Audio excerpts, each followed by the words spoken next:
المصطفى أما بعد فأعوذ بالله من الشيطان الرجيم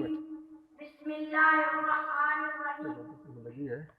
قال النبي صلى الله عليه وسلم ليجاور بالعلماء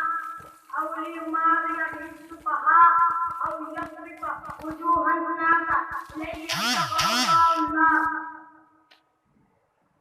أو كما قال عليه الصلاة والسلام سعادت سیادت عبادت ہے علم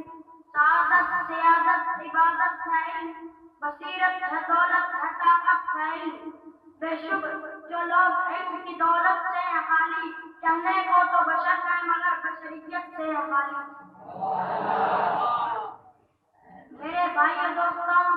ہم پیالہ ہم نوازہ ہم خیالہ ساتھیوں اور محترم اساتذہ کرام السلام علیکم میں آپ حضرات کے سامنے جس موضوع پر گفتگو کرنے کی سعادت حاصل کر رہا ہوں وہ حقیقی طالب علم کے اوصاف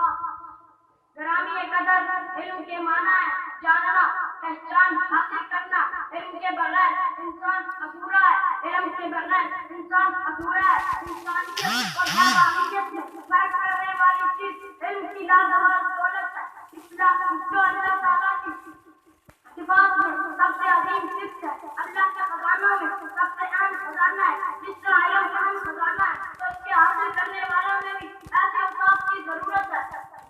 میرے بھائیوں طالب علم کے بارے میں آقا دو جہاں صلی اللہ علیہ وسلم فرماتے ہیں کہ جو علم حاصل کرے اس نیت سے کہ وہ علماء کا مقابلہ کرے گا جاہلوں سے جھگڑا کرے گا اور لوگوں کو اپنی طرف متوجہ کرے گا اللہ تعالیٰ اس کو جہنم میں داخل کریں گے حقیقی طالب علم تو وہ ہے جو لوگوں کو جو گناہوں سے پاک زندگی گزارے کیونکہ امام